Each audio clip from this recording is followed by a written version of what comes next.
Awesome. We are here for another episode of The Enhanced Reality. My name is Jasen and Tolga. How do you say your last name? Timizkan. Timizkan.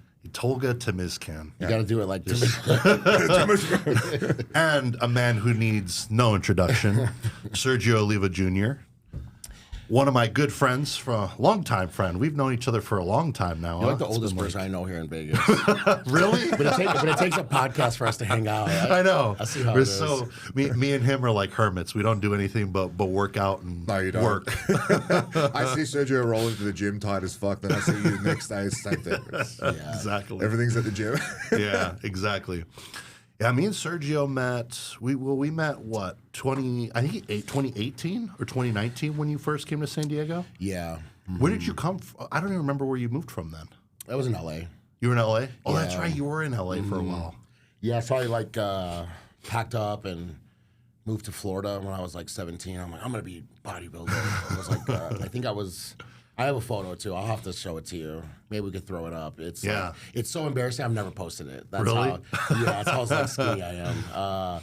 But I think I was like 150, 155. Damn. Yeah, and then it's so crazy looking back, thinking like I was just so sure of myself, like dropping out of school. Yeah, like, your dad was Mr. Olympia. and then he doesn't want me to do it. You know, like if I met someone like me and they're like, yeah, your dad was a Mr. Olympia and he's telling you not to do it, and then you weigh this amount, and then you say you're gonna do it, I would have told myself like, bro, it's not gonna happen. Like, don't do it. So yeah, I moved to Florida for like 8 years. And then I moved back to Chicago until I got my pro card. And then I was like, I always said, like, as soon as I get my pro card, I'm going to pack my car up and drive to Venice. You know, like, I think we all said that back in the day. No one's saying that anymore. Nobody even wants to go to Venice at all. It's horrible there now. It's so busy. I mean, just in general, I mean, that area of California is just not I was the going to best. say, yeah, is it Venice or is it California? I think that's what it is. It's just it's ungodly expensive to live there. I mean, just to rent a little apartment, it's probably what, $5-6 a month. Right, and we were paying that in San Diego, but at least it's San Diego. Right. You Yeah, get San a bunch Diego's of, beautiful. It's worth it. Yeah, L.A. wasn't worth it. But I first moved to. I had a cousin who was living in L.A. and I was like, oh, where can I move so I can go train at Gold's? He's like, Long Beach is close. Yeah, not on the 405. So yeah, I was driving like 2 hours a day to go train at Gold's, but I was loving it. You know, like I had a Jeep with like no doors, no top. I was driving the 405. Nice. Living the life. Bro, it was Bodybuilder, old school. Sometimes the best times I can remember was when I had no money and all I cared about was bodybuilding. And you're just happy. You're just content. You don't care about anything else. You're just I think like, you're that's just lost, chasing though. the dream. That's lost now. It is very lost. You've got because I so think, many other things to like think about around bodybuilding now, and it's just go train. Yeah. Go eat and train. But we're comparing like where we were back when we were poor and happy. We're comparing it to other people who are poor now. I'm sure if like we started lifting now, we would feel underwhelmed because you don't have a YouTube, you don't have X amount of followers, so we didn't have that to feel bad about ourselves. So yeah, I was on cloud 9 because I didn't know my followers sucked, my algorithm is all messed up. Yeah, it didn't matter. It wasn't a thing. Yeah. I still don't give a shit.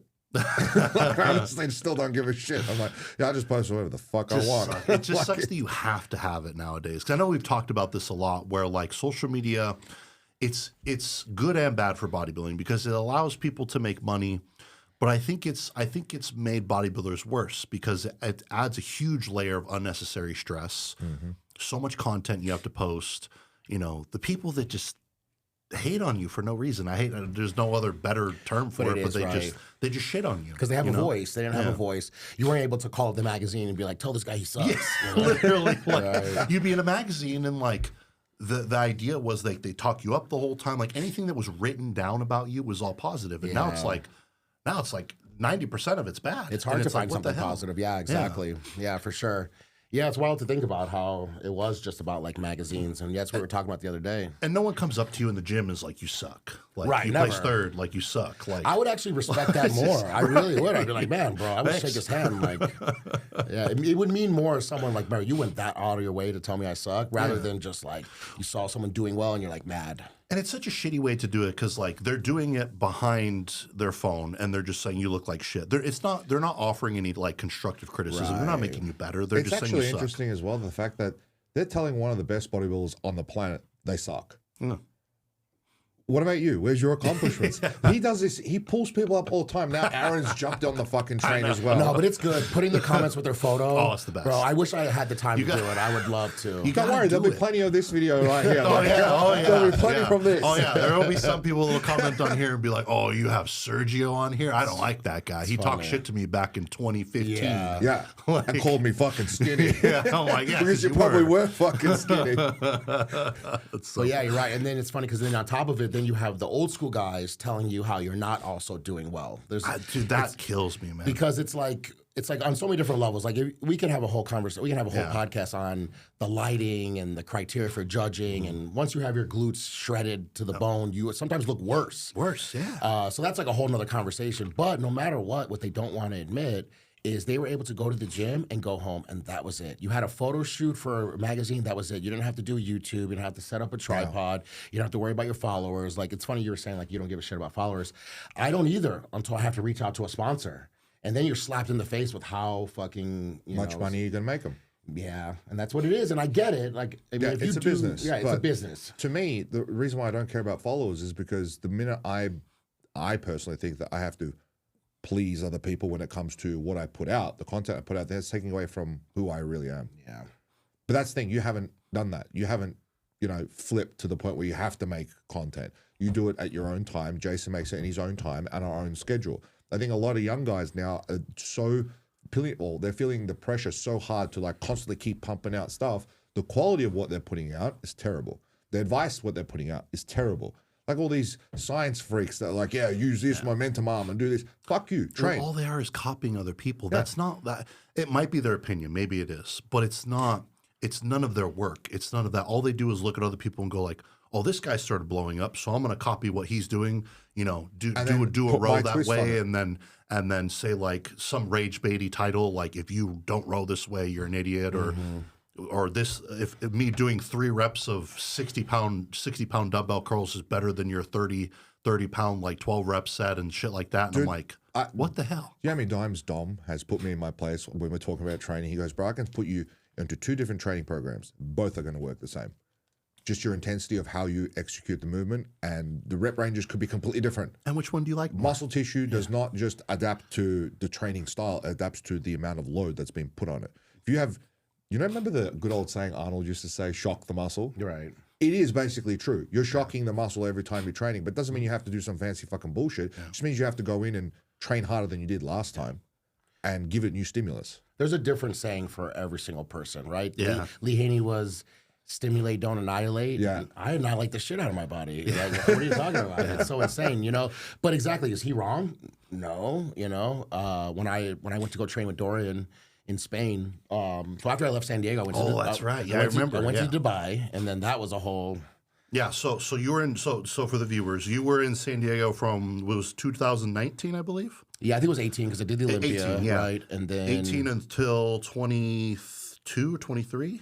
It was right after I left for Vegas. It's 2025, right? Yeah, so I was in Dubai for almost 3 years. So 2022, yeah. Yep. So you went there, you trained with Dorian. That was a good time for you. Dubai was just by myself. Dubai was just by myself. Yeah. Dubai was a shit show. Man, at first it was great. It's literally like going to Disney World, and it's so amazing while you're a customer. But like if you worked at Disney World, you would know all the like stories and the horrors, and then it ruins it because the fairy tale land is gone. And that's what happened with Dubai. Once they put me in jail for that accident, which it's weird because they didn't do anything wrong. They just, over there, it isn't where you go home and we'll figure out who was wrong. We just put everybody in jail. And so for Americans, that's like wild, like because there was like that guy who ran that guy over, I didn't run him over, but we all have to go to jail. It was like crazy. So once I was in the jail and I was in there with, I think it was like 97 people with 50 beds. Wow. You also learned the U.S. sends money to the UAE to help provide for the prisons. So they literally make money off of every prisoner that's in there. So they don't want to let you out. They make, there was like almost 10,000 a day that they make because it's like $100 a person. So they'd rather just leave you in there until you figure it out. So that's when I kind of like. How long were you in there for? It was only a week, but it's only a week. It was bad. Did they feed you well? How was it? Like, that's the worst thing about the whole Dubai thing is I was getting ready for a show. I was getting ready for the Arnold Brazil, And I think probably because I did believe them. They're like, "Oh, you're just going to be in here for 24 hours." Like, don't worry about it. I think now looking back, they were just so worried I was going to fucking rage out. Yeah. That they're trying to just keep me calm. But they knew that I was going to be in there for a long time. But because they just kept telling me it's just 24 hours, and the next day was another 24 hours, I still was like looking at the back of this fucking pita bag, you know, like how many carbs are in this. Like so stupid thinking about. But then I would go back and forth with like, why am I caring about this show? Somebody's dead, you know? Like it was really like mentally really hard. But yeah, the food, it was like broth. It was like some fucking nothing soup, you know? And then when I first got to Dubai, this guy had said, like, "Oh, if you ever get into trouble, I know somebody who works at the embassy." And so I just thought about that when I was in jail, and I was like, holy shit. I was like, let me see if I can try and get a hold of that guy so I can get a hold of someone to get me out of here. And yeah, that's actually my wife now. She went and found this guy in the gym and was like, "Hey, Sergio's locked up, blah, blah, blah, if you can help him out." And so they call me in the jail, and they're like, or I called them on the payphone, and they're like, if you pay, it's like equivalent to like $10,000. It's like 50,000 dirhams, their money, that you can get out. And so the guy that got me to get my visa was like this Indian guy. That's why I even went there. So I asked him about it, and he's like, "No, it's a scam. Don't do it." So I was like, "Oh, I'm so glad I asked." So then I just stayed even longer. And then after I realized, no, I'm not getting out, that's when I was like, let's just pay this money, because at least then I'm not sitting around like, what if it is work or what if it doesn't? And that's what I'm saying. That's when I learned how fucking shicey Dubai is. My friend drove to another car, gave them cash, gave them that amount of money. Wow. And then by the time that she had drove from that car to the prison or the jail, I was out. So I still have no idea where that money went. Wow. I have no clue So at it could all. have just gone to one of the guards or something. And that's exactly what it is. Yeah, someone that's just sitting behind a desk going, "Oh, yep, release." Yeah, release. And I'm pretty certain you got the fuck out of Dubai very quick. Yeah, see, that was the worst part. Then they put me on a travel ban.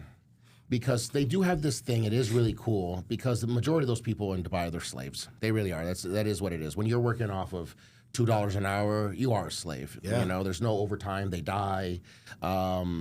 They have this law that if someone dies or if someone gets killed by someone else, a lot of times that's the lifeline for these Indian and Pakistan people. They're the only ones sending money back to these countries for their families. So if they die, that family's also dead, for sure. So they have this thing where you have to pay, it's blood money, it's what it's called, blood money. You have to pay the family that money. And so like in my situation, mine was just a traffic accident. It wasn't like a criminal case or anything like that. So my insurance is supposed to pay that, which is $50,000. It's like 150,000 dirhams, their money. And so, yeah, I'm just sitting around wanting to get ready. Now I can't do the Arnold. Now New York is coming. Can't do that. I'm still on a travel ban. Anymore. And so now I'm losing sponsors. Now they're dropping me because I can't travel to compete. And it's understandable because, like, I already went out there so I can come back better. And now it looks like I'm doing worse, you know? And if there's no sign of me getting out, why would you keep sending me money? Especially when, like Iron Rebel, I'm not selling Iron Rebel in Dubai, you know? So that's when I was just like, well, fuck, I'm going to have to pay it myself. So I paid that money myself. And then this was my biggest problem is that, exactly, I just wanted to get the fuck out of there. I should have just got out, chilled, came back to San Diego, relaxed a little bit, and then did a show. I keep sometimes thinking that I'm like the main character in this movie that I'm in. And I thought it was going to be this cool story where I come back, and then he gets the Olympian qualification. Gets out of jail, goes straight from the fucking jail to the Cal Pro. But then no, I got third. And yeah, third's not horrible, but I should have won that show. I mean, Ross looked insane. He was shredded. Tonio was in that show. I remember that show. But I should have won. And I could have won if I'm not coming out of that fucking turmoil like that. And that's what I should have did. I should have just chilled out and not thought that it was going to be such a cool story. Leaving California, go to Dubai to come back to win the Cal Pro would have been cool. And so when I lost that show, that's when I really kind of like collapsed. It was like I went through all this because I got third at Legion, and I'm like, fuck, no, I need to do something crazy and stop getting fucking third places. Because I got third at Legion, second in Tampa, second in Chicago. There's all these. And it's not like those are, again, like you said, it's not like that's a bad placing. Like you're right there. You're literally right on the cusp of getting that qualification. So it's like, it's almost worse. If you got 10th, you'd be like, oh, whatever. Like I suck. But like you're literally right there. Like you got one or two people beating you, arguably. Right, exactly. So it's just, it really messed me up when I'm like, okay, I got third. I need to do something to make myself get better.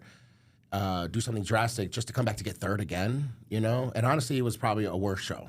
So that's when I was just like, fuck, what am I doing? You know, I felt so bad for Aceto because he's trying his best. He's doing everything. He's sleeping on my couch, trying to get me ready for this show. And then I was just like, man, I need to do something completely different, kind of go off the grid. And so something about me too, I'm like the worst. Me, Hunter, and Rubio, I think are the only Hispanic bodybuilders in the open. And me and Hunter don't speak Spanish. We're like the worst Cubans there Which is. Hunter? Labrado. Really? You racist? Oh, wow. Yeah, wow, he is pretty white for Hispanic. You racist. Me and Hunter are the exact same Really? nationality. His dad is from where my dad is from, and our moms are the same. That's crazy. It is wild. But Cubans don't have a look. You could be black like my dad or Lee. Lee's from straight Cuba. Interesting. I did not know that. Mm-hmm. Wow. So one thing about me that's bothering me is my Spanish sucks. So I was like, you know what I'm going to do since I kind of want to go off the grid and do something? I'm just going to move to a Spanish-speaking country, and it'll force me to learn Spanish. So I almost moved to Mexico. I don't know. I don't know Mexico. I don't know there's much bodybuilding I'm out so there. glad, but this is how life is, bro. I went to the gym. Brazil is where it's at for bodybuilding. Yeah. I mean, you could be rich in Brazil with American dollars, but you'll probably get killed. Yeah. So the give or Trade-off. take, The yeah, give or that's take, yeah. yeah, exactly. You know, Don was telling me that there's a university in Brazil currently doing like a full study review on bodybuilding, enhanced bodybuilding. Wow. Like they're actually teaching a course on how to be a bodybuilder. I mean, look at Ramon. I mean, he was in poverty, and now he's using his money to help other people. So it could change people's lives. Yeah. So And then you went to so, Spain. so then I was like, I actually just randomly went to the gym and ran into a guy from Gold's Gym, and he was like, oh, you're living here? And I was like, yeah, bro, but I'm gonna get the fuck out of here. I was like, I hate this place. And I was like, I'm actually gonna go to Mexico. You were in San Diego at the time. You went back to San Diego? No, or I'm in Dubai. You're in Dubai, okay. Yeah. Oh, so you went from Dubai straight there. So you after didn't the go back. Cal, I went and did like some Panada stuff in Italy, and then I went to India. I went and took care of my sponsors. For that 50 grand, I might as well go make the sponsors happy. I did the show, and then I went back to pack my stuff. I already knew that I was going to be leaving. I just didn't know where. And so I was going to go to Mexico. Me and my girl were even looking at places. And just because I ran into this guy, and he used to live in San Diego too, but I know him from Gold's Gym, he's like, well, actually, Marbella, Spain is just like San Diego. And bro, telling me anything's like San Diego, I'm gonna at least go check it out. So I'm like, let me see. So I went there, and then I realized too, Dorian lives there. So I wasn't even going there to go for Dorian, but it was kind of like a little Dorian's there. Yeah, why not? And then when I went there, he even met up with me, and he's like, yeah, if you move here, we'll train. So I looked at my girl, and I was like, this place is beautiful, bro. One day you have to go. Marbella, Spain is like San Diego. My girlfriend's family's from Portugal, so we're definitely visiting Portugal next year. But Spain, right there, it was that'll really be nice that'll for be sure. Kind of next on the It's list. the best place I've lived for sure. They just wouldn't give me a visa. That's the only reason why I came back. But the reason why I was bringing this up is that so then I move out there to go train with him. And to train with Dorian, I mean It's cool. once in a lifetime. No matter what, right? Exactly. But it's with the topic we were talking about that high intensity doesn't work for everybody. Like, I think if you do high intensity from day one, like he did, with Mike Menser taught him, which a little history for people that aren't following bodybuilding before Nick Walker, is there was a guy named Arthur Jones who actually trained my dad. And that's who got my dad to look the best he ever did. Arthur Jones taught Mike Menser how to do high intensity. Mike Menser taught Dorian, and now Dorian's teaching me in Spain. So no matter what, it was like a cool kind of come full circle thing where I'm learning techniques my dad was being taught from Arthur Jones. So either way, I think if you do that training from the beginning, your ligaments and your tendons can also train build up with while you're doing that insane training. But if you're doing, like us, high volume for 15 years, there's no way that I'm gonna go and my first set of incline press is 315. Yeah. Like it's just a lot, you know? And They then, just push weight, and it's very quick. I mean, like you're doing what, like 10 sets in a workout? Like, bro, I was done in like 40 minutes. It was like the quickest workout. Yeah, it was very different, and you just trust the process, and even just training with him, bro. He could have been doing the stupidest cross shits ever, and I still would have loved it. And for the viewers, like from my perspective, I've seen you train because I saw you train in San Diego for a long time. This guy trains for like 3 hours straight. Yeah, like we see him at New Tech. sets. Yeah, but I mean, like I literally used to train at the same time every day as this guy, and he would be there before I got there and long after I left. Like he trained for a long time. You probably do what 40, 50 sets in an exercise for sure. or and still heavy, But like everything was controlled. Like you were very controlled, very good form, heavy. And even when Eddie used to train with you, I'd see him tap out early. He'd be like, "All right, I'm good." Like this is, he'd probably go like halfway through the workout, and then Sergio would Do you keep have a little going. break in the 3 hour session where you have a meal or something, or what? Like a little That's the way Kumbaya he dinner. trains. He's very, and you know what's funny is I'm starting to go back to that because of you. Yeah. I feel like some of the high volume. That's how I built my physique. Like when I first This started, is what I was trying to say. Don't go 30 trying to do sets. what other people do Yeah. if it doesn't work for you. It's just that simple. Because Like for me, it's Yeah. different. I have to do a lot of time under tension work, but I have 2 working sets and maybe 2 warm-up feeder sets. Yep. Dom figured it out by just watching me train. He's like, no, you can't do high intensity shit because your joints can't keep up with you now. And that was my problem. That's why I had the partial tear of my quad because I was just going heavy. My joints can't take it. I'm not that type of body. Time under tension is the king of training. And Right. I With mean, volume. look at him. Like that's the way. I mean, that is how your dad used to train. Or that's how they everyone used to train do, back even then. longer. Forever, yeah. But they didn't do cardio. My dad never got on a cardio machine in his life. But So I he's think- training 3 hours, man. Like, No, it was even more. Sometimes I heard some stories where they were doing like 5-hour training sessions. Holy shit. Like they did a bunch of dumb stuff that we now know was probably overdoing it, but somewhere in there it was working because, like, Somewhere in there is my the dad never answer. took insulin before, but he was eating Twinkies and drinking soda. You know, somewhere in there he's tapping into his own insulin and sugars and stuff like that. But I don't think they know timing, what they're doing. But yeah, for my dad to have won Mr. Olympias and never got on a cardio machine in his life, barely ate fish, never did low carbs. It proves how much bodybuilding's changed. And so you change the lighting, you change who you're standing next to, because that's the biggest thing in bodybuilding. You stand next to someone else who's also a little soft, then it's just on shape.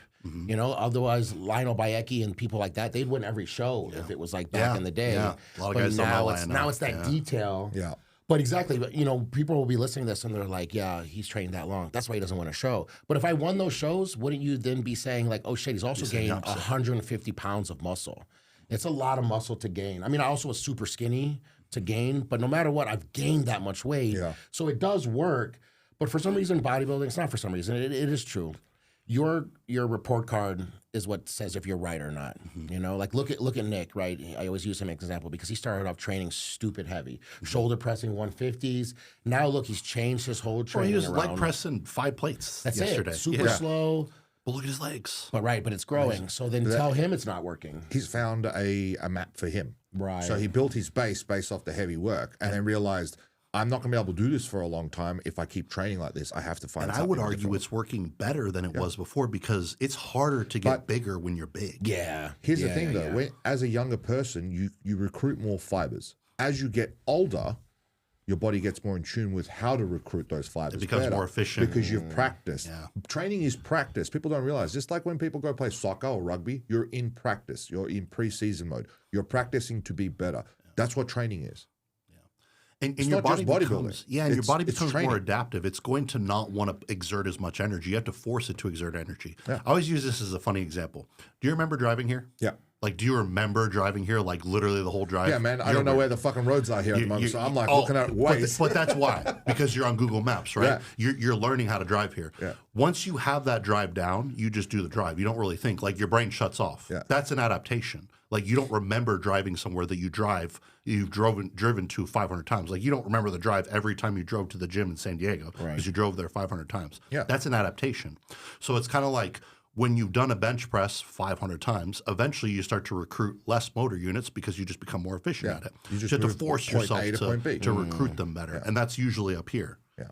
Yes, I think the best bodybuilder trainer is being a student and always wanting to learn all of them and then figuring out what's the best, you know, for you. Yes. Because I feel like I could say this works for us, for me, like we were just talking about. And the best way I describe it or to compare it is I've trained with everybody. Milos, you know, Cormier, Charles Glass, Tom Platz lived with me for a little bit, you know, so like I've had a little bit of every single person. So when people ask me who I think's the best, I'm going to tell you someone who was probably like a combination of all of them. Because really, I wouldn't do, like if I did Milos's giant sets all the time, I would die, you know? And if you did Tom Platz's where he doesn't count, he doesn't count. It's literally just Until you die. until you die, and then it's 5 more. Yeah. That's literally how he counts. He only counts in 5s.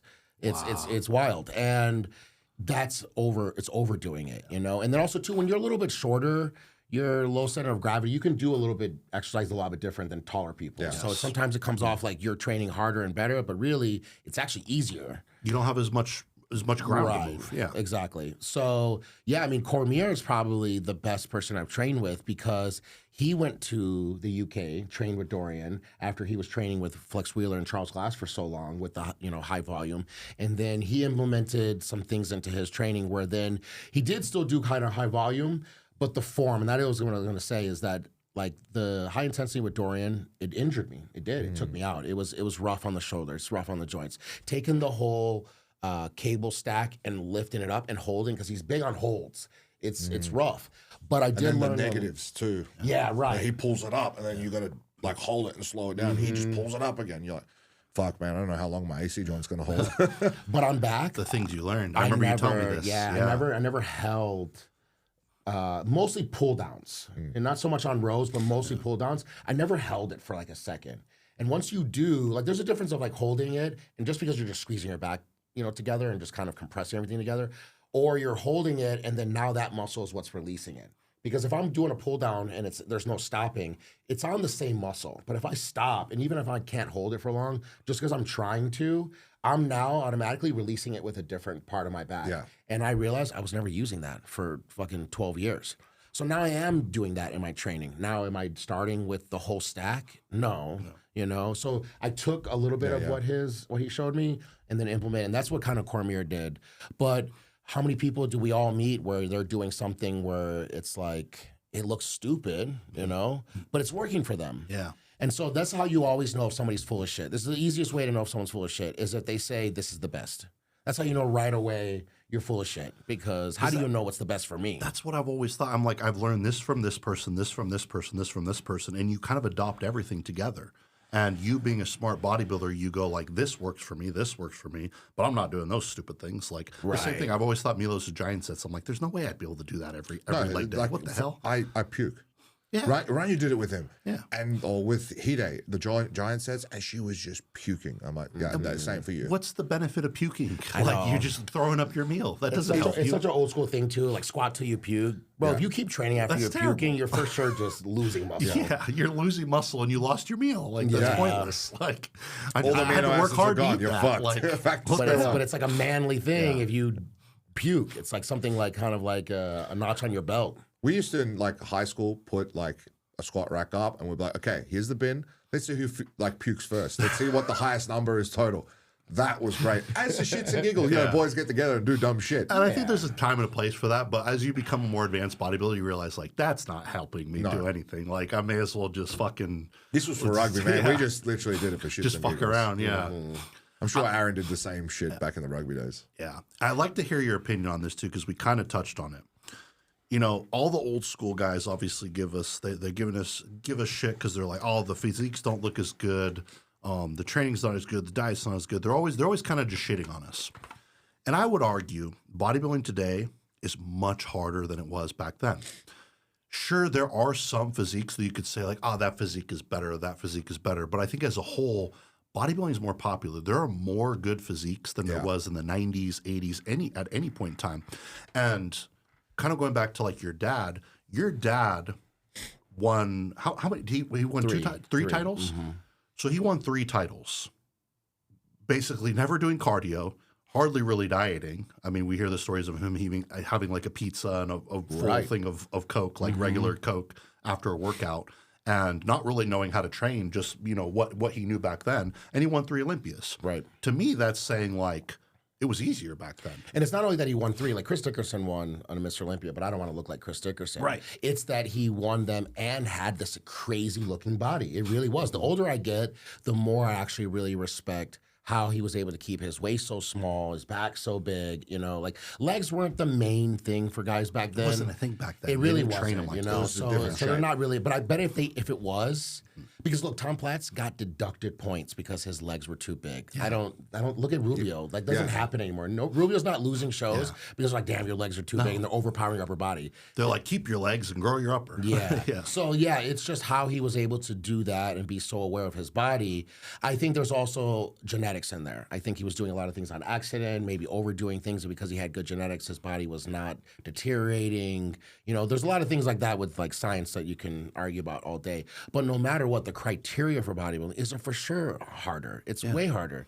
The balance of having to have, like you were saying, super shredded glutes and staying full, they didn't have to do that back then. That's why they were always on point. That's why they were always like, oh, they always hit their condition. I'm like, yeah, because they didn't have to worry about the glutes and hamstrings. They literally put their trunks over their ass. Like, they didn't have to worry about it. Actually, they just spiked their calf. They put their legs together. Yeah, they literally spiked their calf. Right. Like if you look at Lee Priest, like he would literally like pull his trunks out, spike his calf, because cows were much more heavily judged back then. And like if you had a couple lines in your hamstrings, you're good. Like, Yeah, that was it. Good to go. Right. It wasn't until Ronnie came and had both that then we realized, because it was, remember, Gaspari had them. But then Gaspari's one of the smallest people except for Lee Labrada. So we're like, yeah, you know, he has them, but he's a small guy. So Ronnie kind of really fucked it up for everybody because it did. And that's why Ronnie. But that's why I hate when people are like, well, Ronnie, yes, that's the only example. Dude, Ronnie's like the freak of freaks. Except for maybe Keon, I don't think there's ever been such an animal freak that just exists where you probably could just do the wrong thing all day and no matter what they're gonna grow while other things don't grow. You know, making things not grow like your waist is This grows instead of fucking your arms or some shit. Yeah, he's something else. so yeah, he ruined it for everybody because otherwise Flex Wheeler would have had Mr. He would have Olympia. won forever. For Levrone would have won. You know, all those guys would have won. So, but what I was gonna say is that what they don't want to talk about is my dad made fun of the 80s, the 90s. The 90s make fun of the 2000s. The 2000s make fun of us. They just don't realize they're all the fucking same, bro. My dad used to think Ronnie looked like shit. You know, like just think of who my dad was as a person. And then now here's Ronnie. Like not 98, 99, the end Ronnies. Where the waist was just insane out of control. That was almost like disrespectful to some of these guys. You know, you have like Frank Zane doing stories about how bad Ronnie is, but we don't talk about it because there's no social media back then. So now everyone has a voice, and as soon as Derek wins, Flex Wheeler's posting a photo of him next to, you know, Derek. I said Dexter, sorry, Derek. It's super disrespectful because it's completely different type of different eras and the lighting. Like I know the lighting. Goddamn, man! Like the lighting at the Japan show Pro did you was do? terrible, dude. It was like it was dark. orange. It was like super dark. Full orange. You couldn't Awful. even see Sean's like detail. I'm like, what the fuck happened? Like he blended in with everything. I was like, bro, light him up. Like what the hell, man? And you know what I've noticed? I posted about this too. When you have really bad lighting where it doesn't shine on you and it doesn't reflect, darker bodybuilders, like darker complexion black bodybuilders, get fucked on that. Because it doesn't light you up. And especially someone like Sean's skin color, like it just eats everything. Like you can't see them, you can't see his detail, you can't see anything. So it really hurts them. Like they need that black backdrop and the super heavy lighting up front, like just how the 90s was. The old bodybuilding first used to be in an auditorium. It was like a performance. You would literally go like it's an opera. People dressed up, black tie, and there was probably enough seats for maybe just like 100 people. It was very small, but the lighting was insane because it was supposed to be like for a play. And then we moved to MGM Grand, which is when we got like the Ronnie era, where they're coming out. The stage is they started to make it like it's a block. It's almost like almost a half a mile. It's huge, but then the lighting was more still from over top. You know, while you had nothing in the background. And then we switched to holy shit, we can make millions of dollars by putting all these advertisements. And then we lost touch on these athletes look worse. But if the promoter made more money than they did last year, it's a success. It doesn't matter. It doesn't matter if you just dieted for 19 weeks and because you stepped in front of that lighting, you look like shit. We all do the same photos in our hotel room, right? Where the light is coming from the side. That should tell you already like how different you can look.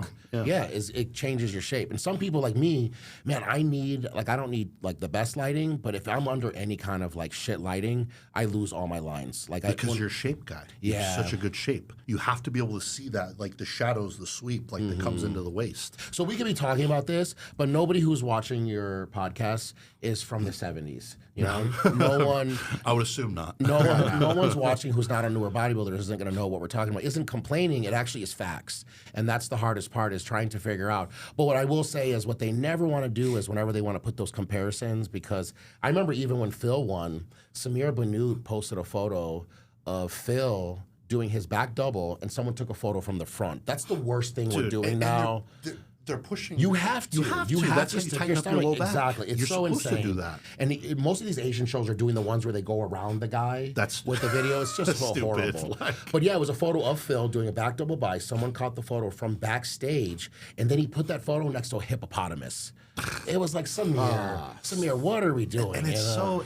I wonder like, if he's ever seen himself from the front doing a back double. Yeah, and it's so like old man shit. Like it's like, what the hell? Like you're so like it's one of those things. Like really, like Robbie Robinson does that shit too all the time. Where you're just like, you old man. Like stop just shitting on people for no reason. And especially because like Phil was.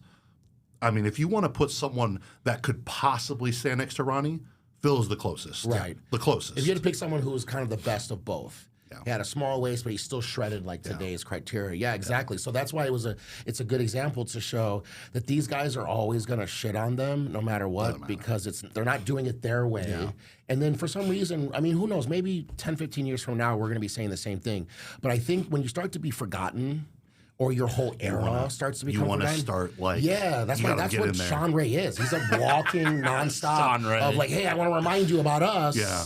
Where like, we were better. Bro, your quads are men's physique quads. Like Sean Ray had non-existent. Straight up and down. But me saying that, it is disrespectful because Sean Ray is one of the best bodybuilders ever. And so that's that hard thing for people to be able to listen to things and understand what's actual facts, what's actually just kind of like people attacking someone else. People just get bitter because like if Sean Ray wasn't an asshole, we would never say anything about him. Like we'd be like, oh yeah, Sean Ray was amazing. Well, this is what I was saying about Sean Ray is, why doesn't he help anyone? Right. Because Milos talks more than anybody, but he's helping so many people. Exactly. He criticizes. He critiques. Right. He doesn't just criticize for no reason. I feel like Sean Ray just made that video saying like I can't critique anybody. I'm like, yeah, because you're an asshole.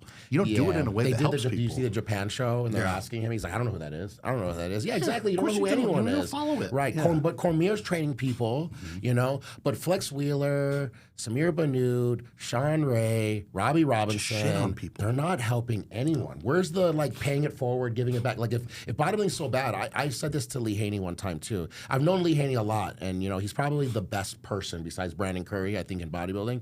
But he does it too. He has this he does that high and mighty. Yeah, and I even said to him, I responded back, what athlete have you helped even try and get a pro card? Let alone what pros are you like? Hey, let me show you some techniques. Like Dorian's the most blunt there is. Yep. But he's running camps. Helping people. Yeah. You know? He's blunt for a reason. Yeah. And right. Because he doesn't want to bullshit and doesn't want to deal with any of the chit chat. He's like, this is how I learned. This is all I know. Bring something to the table, match it. That's what he's like. And even Milos, whether this is true or not, he said the other day, he's like, Andrew Jack has the best front lat spread I've ever seen, like out of anybody. And I'm like, that's cool that he's willing to be like, this guy, like the newer guy, is amazing. You know, like he's paying it forward. Walk up to Milos at NewTek and ask him a question. He will help you and he will tell you an answer for 20 minutes. Yeah. Right. Why they did it like this? Why this is different? Hey, try this, and you tell him, dude, I can't do this. I can't do that. He spared 10 minutes for me and goes, I can see it from here. You just need to not do that. Just do it. That's not working for you. Change it. Okay. Yeah. No, he's great. And unfortunately, the best examples of some of the best physiques ever, unfortunately, have passed away. But that's what I always used to say before Cedric died and before Sean died. Yeah. Is they never used those examples. That's what I was going to say. When Samir used that example of how bodybuilding's deteriorated, using a bad pose of Phil. No one's using Cedric or Sean or Dexter to show that bodybuilding is deteriorating since the 80s or 90s. They just cherry pick one photo. Fucking Palumbo. They throw a Palumbo next to everybody. Like, Dave Palumbo even says, I never had a good shape. It's like, just, what the hell? Yeah, I mean, I get it. We all want to, people doing politics too. You have to prove your point by over-exaggerating, but you're also ignoring all these examples that probably would have went toe-to-toe with Flex Wheeler. I would love to see Andrew, all day, go against Flex Wheeler on today's criteria. Yes. But that's me as a fan, not as like, I mean, I know I compete in this era, so it's always going to seem like I'm one-sided. But I swear, I grew up where, until Phil came, all my favorite bodybuilders were from the early 2000s, you know? So it's not even like I really even love. And I would tell you, I think the physiques they do look worse today, but it is a better conditioned physique. And that's the thing. It's almost like watching a performance back in the day, and now we look with a magnifying glass. That's the only way I can describe the difference. It's like literally comparing a 1990 film to like a 2025 right. film. Imagine if they made Avatar back then, they make Avatar now. Yeah. It's like, Yeah, the cameras and a lot of those pictures are filtered to hell. Or the old footage from the 90s, they filter the shit out of it. But that's just the natural grain of the film. Right, Like, of the footage. The footage. Versus now it's like it's crystal clear 4K, like you could see And if also, they have a look, pimple on their ass. I have seen some amateur guys who are not pro that destroy, and I mean destroy in conditioning compared to like a lot of the 90s and 80s bodybuilders. Oh, yeah. Like you put them, they might be bigger, but condition-wise, oh, bro. Look at Josema. I know. No one. Like, that's just ridiculous. Right. And so, like, what's the difference? It's just drugs? No, there's no way. No. It's not drugs. We evolve with the sport. We find new ways to do new things, and then we evolve with conditioning. We evolve with how far can we push our bodies to get better and better and better. But also comparing back to the 90s and 80s, you can't compare like that. Yeah. This era is this era, that era was that era. It's completely different. It's judged differently. Yeah. I mean, Kevin Levrone, again, like big, full, round, Has anyone ever asked beautifully Steve? proportioned, but not fully all the way down. Yeah, and if he did come all the way down, he wouldn't have looked that way. Right, exactly. He would have been really flat. Has anyone ever asked Steve Weinberger which era he loved judging? I'm sure he loved back then. Yeah. I'm sure it was also easier. Yeah. Because like that's my point. Because look, Derek won. Look, Derek won because he had the least faults. Yeah. I'm not saying that I thought Derek should have beat Andrew, or stuff like that. Like that's the problem is I'll like stick up for someone saying something stupid in bodybuilding. It's like in politics. Like if you say this guy's doing shit, it's like, oh, well, you must love the other guy. No, I think he's shit You're too. like, bullshit. Yeah, I'm just trying to explain to you why the judges put Derek because he had the least negatives. So does he have the best arms? No. Does he have the best legs? No. And so now that's what bodybuilding is because I'm sure when Steve was judging, it was way easier to pick. I mean, not easier to pick between Flex Wheeler and Kevin Levrone, but at least you could on a condition basis, Where now they're both everyone's peeled. Right. And it was interesting, too, because I feel like back in the 90s, you were like, oh, that guy looks really good. That guy looks really good. That guy looks really good. And now it's like, well, Derek, they're like, oh, I don't want to look like Derek. Oh, that doesn't look good. And they just critique him so hard, like every little thing, Look at guys like, do you remember Ronnie Rocco? Yeah, Ronnie Rocco now has to try and get his pro card again because he took so many amount of years off. Now that was a weird one. Now the new rule is after you haven't competed, you have to go back to the amateurs. Ronnie Rocco went against Ronnie Coleman. Yeah. So it's so insane that this guy would have been a 212 Mr. Olympia, but there was no 212. He's just competing against, same thing with David Henry. David Henry would have like 10 212 Mr. Olympias, but he was competing in the challenge round next to Ronnie Coleman. Yeah. So it's just hard where it's changed. And then now, if you didn't win Olympia, because I was talking with Danny Hester at the gym the other day, Danny can walk around and say he's Mr. Olympia all he wants, But it was because he was right then at the right time, the first classic. What if Bumstead looked the way he did from the beginning? If Breon looked the way he did from the beginning, Danny would have never had that. So there's so many people who have won Mr. Olympia where it was just good timing.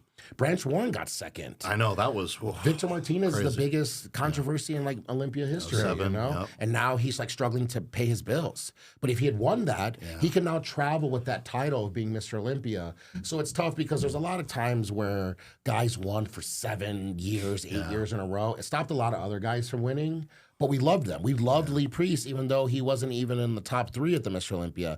But now, if you're not in that first call-out, it's like, fuck this guy. Yeah, they just like completely write you off like you're nothing. Right. You're nobody. Look, where's Rafael Brandaro? He's like one of the best bodybuilders. Because he didn't do the Olympia this year, everyone's like, he doesn't exist. Who's next, Yeah. So that's the thing is like what you're saying, there's so many more good bodybuilders now that it makes it seem like you're shit. Where me, the worst place I ever got was this last show, 4th. There's people that back in the day never got 4th. And there are people online that will talk about you and act like you were just like some washed up, like he's never done anything. Like he's never lived up to his potential. I'm like, dude, he's literally been to the Olympia. I podium every show. Yeah. Like what? But and when he does shows, he's in them like back to back. Because he loves doing it. It's not anything else. Yeah. I just also have high expectations for myself. So when they do say stuff, I do agree. I should be doing better. But what I was saying to a lot of people at this last Italy show is they'll just like dog me and they'll be like, oh, you're shit. There was 25 guys in the show and I got 4th. Like, if I'm this shit, then what about the guys I beat? What happened? Yeah. Because you follow them and you suck their dick, I always use like, because also too, likability goes a long way now where it did back in the day. Where now I can watch somebody's podcast or their YouTube and I get to know them and they're going to get 8th place, but I'm like, man, I really like them. Perfect example is James Hollinshed. Yeah. You love him. Yeah. Such a cool dude. Right. Yeah. But why are you attacking the people that beat Hollinshed? You know, but on stage you're like, oh man, I love you. You're like the best. But then you go to the guy who beat him and like, you suck. Yeah. You know, You're like, Put two and two together. Wait, what? right? Yeah. And if people back in the day had YouTube, I promise you there would be way less fans for a lot of guys. Oh yeah. I mean, in San Diego, bro, Nasser is one of the meanest guys. Dude, he was an.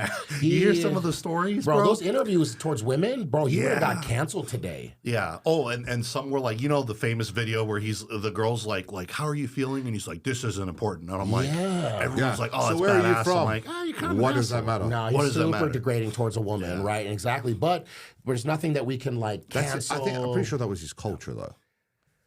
Like you can't take that away. Like, but that's also like saying it's then, rough. But then doing why that today? Oh man, you get fucking bricked with a fucking. I mean, he got kicked out of TG for fighting. So I mean, imagine a 300 plus. Or it was, it was World Gym then, right? Yeah, World Gym. I didn't know Rick kicked him out. Rick, I don't know if it was Rick or one of the other guys, but they told me the story. There was, I don't know why they were fighting, but he was angry at someone. He picked him up by the throat up against the wall. I mean, just a 320-pound dude, strong as shit. It's not funny, He but said it's he was funny. dumbbell curling like 100 pounds, like perfect form. Like he was strong. No, picked him up by the throat, little skinny guy, and like just beat him up against the wall. And he said it took like 4 guys to get him off. And he's like, we couldn't have him there anymore. That's why he went to training 24-hour for a while. Because he just, they were like, he was just an asshole to everybody. I promise you, if my dad had a YouTube or Instagram, he would be for sure canceled. Dad was such a mean dude. And that's why I love when always people are like, your dad would be ashamed. My dad would literally be calling you a faggot right now. My dad was so homophobic. He was so racist. Like he was just at such a different mean time where they didn't have the worry of like anyone else hearing. Like they would just whoever was in the vicinity. Our days now is so, it's a claustrophobic clusterfuck. Yeah. Of people that think their opinion matters on everything and they take offense to everything. Jeremy times I was called a fag when I was a kid. Yeah. Right. By teachers, Oh, yeah. and we would laugh. Be like, oh yeah, no It was worries. just it was a derogatory like you're an asshole. It wasn't, the same. It's people get so butthurt over the tiniest thing. You've seen how me and Trevor and we speak to each other. Like why can't you be like that? Just why do you have to take offense to everything? Why do you need to feel like you need to take offense to everything? Maybe if you were on some test, you wouldn't be so fucking butthurt about everything, bro. Like seriously. I know. Yeah, the hard part now is trying to figure out, because to be a bodybuilder, like let's be real, it's stupid. It's dumb to be an open. And to be an open bodybuilder takes you 10 years to even fill your body out if you're not a fucking 5'5" That's why classic bodybuilder. is so popular in men's Right. physique. Because it won't take that amount of time. How many people are losing muscle to try and make that class? Like, look at all the controversy with the height thing that we were doing. Where these guys are literally Horse MDs. I did wrestling where I was spitting in a cup. I felt the most unhealthy ever in my life when I was wrestling in high school. That's what these guys are doing to make weight and then rush to carb up. I promise you, classic is more unhealthy than open. But my point is that to be open, you have to almost do a doctorate. You have to do 10 years of putting in grind. Then you can make money. Then you can get to the Olympia stage. Or I could have just did a YouTube that whole time, and I would have 5 Lambos, a house, and have a just above average lean physique. Yeah. So now there's the only problem I have now with today with bagging open bodybuilders is we have so many other choices that we turn down to do this. And so now you're going to dog this guy because he tried to do the hardest form, but because you don't like that kind of physique. But you're sitting there with your YouTube channel making 30K At a any month. point in time, we could have just shifted our focus and been like, all right, I don't need the extra 30 pounds of muscle. I'm just going to do this. At any point in time. We all would have did classic, 100%. I would have just did classic just so I wasn't 150 pounds, 6 foot in a middleweight class getting my ass cooked.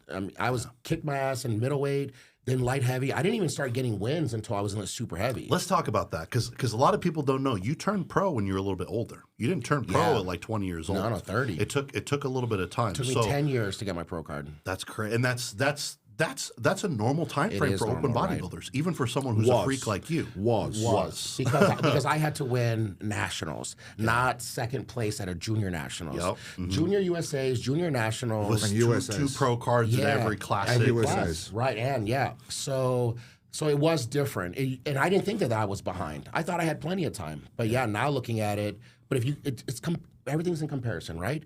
Lee Haney retired at my age that I got my pro card. So obviously everything you compare to can always be better or worse. Like, was it easier in Lee Haney's time? Was he better than you, or was it just easier back then? I would argue it's a little bit easier back then because he didn't have to get as big as you. Breon, I would say, is like a Lee Haney. He had like the same kind of back. I don't know if the weight's the same, but that would be almost comparable physique. But this guy won 8 Mr. Olympias against the biggest people ever. But when I was getting into NPC, if they had classic, I would have did both. Yeah. Just so, no matter what, it's nice see to where you are. nice to place well. Even if you know I'm not going to do classic, I want to do open. But I did nationals the first time, I got last place. It's very hard to take last place, and last place at nationals means you don't do your routine, you don't come out. It was almost like a waste of time. Your family bought all those night show tickets. They don't even get to see you come out. Yeah. The worst feeling, I guess in a pro show too, when you're sitting there and you just did your individuals, you did your little comparisons where they just do like front back side, and you're sitting there on the side and you're waiting for your name to be called, and you're like, please give me first call out, please give me first call out, and you hear all the numbers go out, and then it just stops, and you're like, fuck.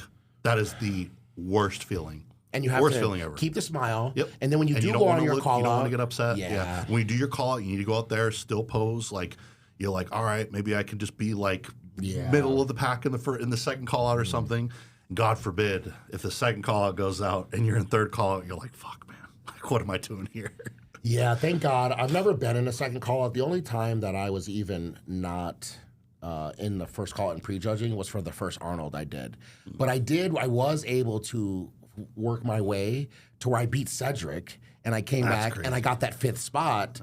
But no matter what, that's the only time I've ever not had my name called, and you just watch the guys, and it's demoralizing because when you go out there, you're not posing like, I'm killing it. You're like, you're deflated completely. But I think that's part of bodybuilding is taking those hits and then coming back. How many shows? The other thing too is that people don't realize Andrew was competing in another federation for so long that no one cared about him. No one even knew who he was. Yeah. Samson was getting second and third call-outs in those other shows, but we just didn't know who he was. Yeah. So there's a lot of bodybuilders that were just taking it on the chin, but you didn't care about them to say you suck. Yeah. It didn't exist. Because now Samson doesn't win the Olympia, and it's like, oh, you're a fucking loser. You should be retired. Like, what the hell? Yeah, you need to retire. You're losing like, everything. You need to retire. I'm like, he just won the Olympia last year. Remember when he was in like Korea and he was like doing push-ups on the wall and shit during COVID? He flew to Korea, one of the Asian shows, and then it was during COVID, so you had to go there 2 weeks early to quarantine. He literally did workouts in his hotel room, doing upside-down shoulder presses, doing a handstand, just to right before the show happened, they canceled the show. Oh, you know? And then he had to leave. And then quarantine again. Yes, exactly. That's 6 weeks of hell. That's when I actually reached out to him the first time, is because of that. And I was even telling him, I come up with like a lot of excuses for myself. Like, not excuses, but like, oh, this is bothering me. I'm distracted by a lot. I shouldn't say that. But something like that was like the most hardcore shit ever, because I would have never went to a country. I only just did this first show because my girl can't travel by myself. Otherwise, I've never even done a show by myself. I couldn't even imagine going to a show, staying in the hotel by yourself, and then you don't even get to do the show. So you're popping all those orals and all those diuretics just to get on a plane to go back home. But nobody knew him then. But then as soon as he did go at the Arnold, now all of a sudden, like, man, Samson's like bringing back 90s bodybuilding, but no one cared about you when you're not doing good and you're not winning. Yeah. So now I just wish that we would give a little bit more respect to people who actually compete, because, like, take Sam. Sam is a perfect example, because he could have stayed doing YouTube and never did a show. Yeah. And it's the same thing that happened with Kai Green. I think Kai Green never did a show again because he makes so much money off of you would have won, you could have won, if they would have let you compete that year. So that hype makes you more money when you travel than if you step on stage. And more of a celebrity. You don't look at, Some of these countries, like, just, they praise him. Like, they're on their hands and knees. Yes, India loves him. Crazy. I mean, he would go do his little, like, signings and booths at India. He would have a mob. It's like a stampede, bro. It's crazy. Yeah. But now if he went back and lost to Sean Roden or Brandon Curry, it's down. The stock is down no matter what. They'd be like, oh, it tarnished. Yeah, you're right. So Sam making like a fucking $100,000 a month off of his fucking socials, and then to still want to do a show, doesn't matter what he looked like. It doesn't matter even if we think he looks good or not. He just still did something that really on paper is stupid to do today. Because what did he make from that show? Nothing. No money, you know? So, and he had the risk of losing and being placing very poorly, And then people the internet writing him going, off. fuck, you suck. Yeah. Oh, he's not good. But imagine if you didn't do any shows with all your haters, you didn't do any shows, but you only post your best photos whenever you want. Yep. And really, those photos you could be posting are probably from last year. You don't even know because you don't get on stage. People don't know when you get on stage, that's the one time that there is no way to hide behind your own camera, your own social media. Not only do you have the whole world looking at you, but you also have this idiot over here taking their photo from this angle, this guy over here taking another bad angle, you know? So it's just, you're very vulnerable doing a show. We should be giving more respect to people who do that because even on a classic level, you still have to make weight, you have to go through all that, pay your dues, literally. Or you could just, I'm not trying to dog the Trend Twins because I think they're going to do a show soon, I heard. But you could just be them, and now they have their own gym. You sponsored by Young LA? I'm not. Yeah, you know? I know. So you could be making more money not doing shows. Blows my mind. And then it blows my mind even more that when the guys do step on stage and you're like, you should kill yourself. Yeah. And you're like, what the hell? What is going on? What if It's I did?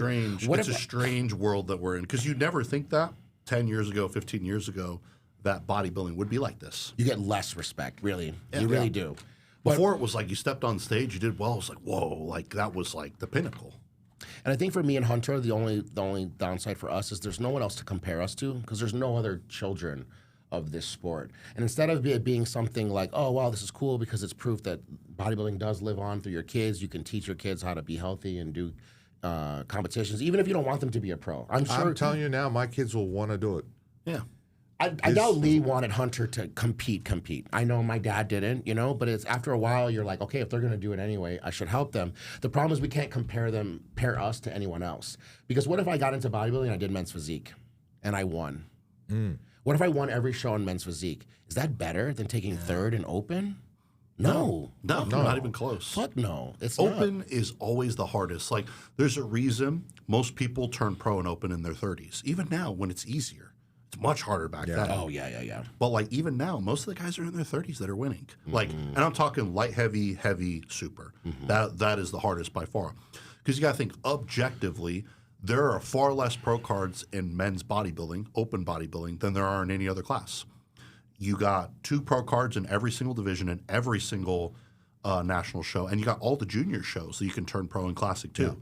So you got guys that go fucking Junior USA in fucking South Carolina somewhere and bumfuck nowhere, in Class B or whatever, play second, get a pro card. You're pro. I got to go to USA, win the heavies, beat every giant, insane bodybuilder that's been bodybuilding their whole life there, and then like I got to win first. Like there is no, I mean nationals you could get second too, but nationals is always a stacked show too, just for that, and that's the only one that you can get a second place pro card. That's why it's even dumber to make Masters 35.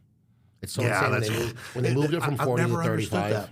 Because like that should be more competitive than the open. Like that's the biggest dudes. Imagine being 50 years old and you didn't get your pro card because someone 35 won the Masters. You know, it's just it's tough, but it's all money because now all the guys that were trying to get their pro card at 35 against the open class, they don't get it.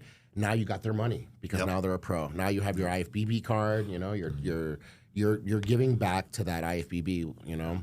But we just got sidetracked with the training. I was going to say, I just wanted to add, I love feeling dumb when it comes to training. And, And now that I've teamed up with Dom, I feel like an idiot all the time. And it's the best feeling ever. That's me as well. If I just got into the gym and I feel dumb, that's different. Me to be a pro for 10 years and him email me something and I'm like, holy shit, I should just have my pro card revoked because... And you look at I know how fucking confusing is a training. You're like, let's go through it. You go through it on the day and you're looking at it and you're like, oh yeah, fuck, I'm meant to do this. You got to do it the day before. Yeah, you got to look at it the day before and understand what you're doing to do it. Now it's stuck in my head and I've written it in a short form so I can just quickly track it. When I showed Trevor, he just went, no. No, I'm literally meeting with him because it's still a foreign language to me. Yeah. I told him, I was like, before he leaves he's going to leave for the holidays. I'm like, bro. He's already in New York. For Thanksgiving. I'm talking about he's going to go to Brazil for Christmas. For Christmas. Because, You need to get in the gym with him for him to show you go through it. Like, we went through a leg session together, and I'm looking at it and going, Dom, can you just, like, one movement at a time explain, like, how you want me to do this? Because we found out from training together that he goes, look, you don't activate at the bottom of the range. There's nothing going on there for you. it's all spinal load. So we need to stay at a 90 degree for you. He goes, everyone's going to give you shit for doing a 90 degree squat. He goes, but we need to work that range because that's where it's working. He goes, like, you're going to put BFR cuffs on and you're going to just stick into that range. I'm like, okay, we did. I was annihilated. I'm like, that is the craziest pump I've ever had in my legs. He goes, okay, let's go do adductors. He goes, you need to be fully open, like all the way and stay there. And he goes, and do not close. Damn. I'm like, okay. He goes, you have no tension here. It's here. I'm like, okay. Just the shit I learned. I'm like, fuck. Then I've trained with other people. Like I've trained with Jared. I've trained with a couple other boys. And they've all put me through rounds. Everyone has something different to tell me that they see me doing. And I'm like, okay, I can only just grab little bits and pieces and adapt it. But you're different if you're listening to all of them. Yeah. A lot of them are not going to. Or especially, you know who are the worst trainers are actually the best bodybuilders, unfortunately. Because they don't know how to teach it. And a lot of the things that they do are very natural. And that's probably why Flex Wheeler doesn't have all these list of athletes of him getting ready. Because half of the stuff he did was so natural. And if anyone who really follows Flex Wheeler's career, he had such a strong team around him with like Rico and people like that actually picked him up, got him up out of bed, did a lot of the things. So you're not going to be able to really teach that and play it forward with someone else because you just did things naturally, or you also had someone kind of helping you with that. So really the best people, that's what I'm going to say, does Dom even have a pro card? You know? I don't even think he's a pro. No, Dom's not a pro. No, Dom's he's not a He pro. was very, very close. That's what I thought. And then he tore his bicep and then he had other yeah. injuries and he was like, I can't, like he just couldn't do it.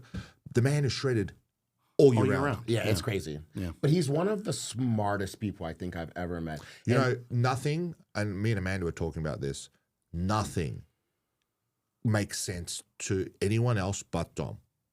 He has to explain things 2 or 3 times and then you'll understand it. And then he has to break it down. When I've listened to him because he's done some programming in front of me and I'm just sitting there at dinner, just talking to him and listening, watching him program. He's like, there's like 3 different things that are going on at the same time. It's a beautiful mind, for sure. Yeah, it's a beautiful mind. Like it just does not know when to stop. Right. And I keep saying, like, my brain never turns off, but I watch him work and he's doing something over here while he's voice messaging here, making notes and he's typing.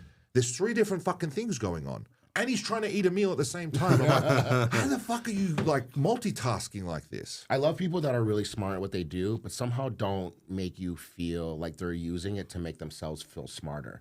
The way he talks, he's Not just talking down to you. Yeah, it's weird. Never wants to anyone else. He's talking to you as a person so you understand what you're going to be doing. Right. And he wants you to know what you're doing properly. I've had some coaches that are like, look, man, you got to do it like this because that's the only way to do it. And Dom's like, okay, look, if this doesn't work, let me know so we can find something that does work. Exactly. Those are the best teachers in general, like in any subject. Bro, if I Someone who showed can- you the fucking continuing education calls with him, he will sit there and press record on his phone while we're having a phone call. So he has a backup of the notes of what we're, and the entire discussion. The entire discussion. Then he makes short form notes. Damn.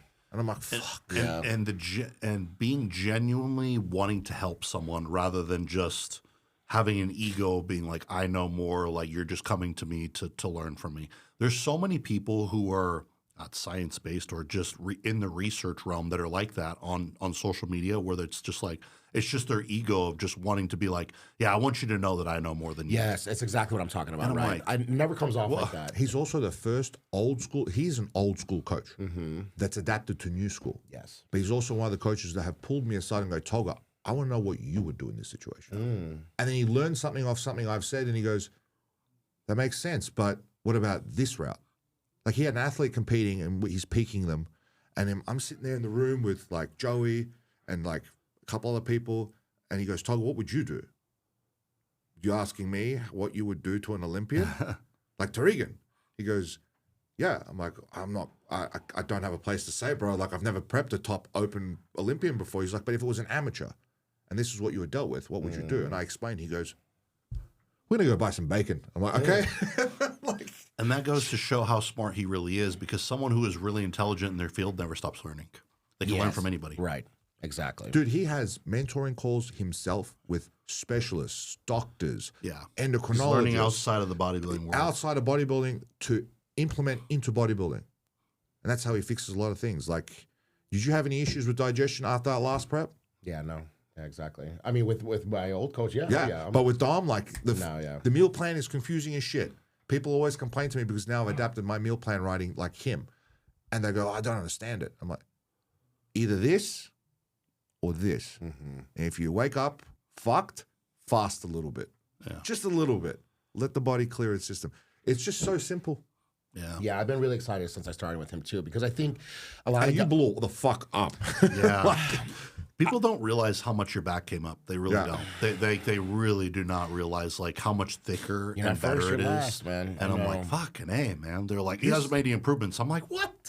if you actually focus on the haters, they actually will tell you where you're improving. Because Yeah, 'cause yeah. they'll find something that actually did do better, and they're like, that looks bad. Like his legs look bad.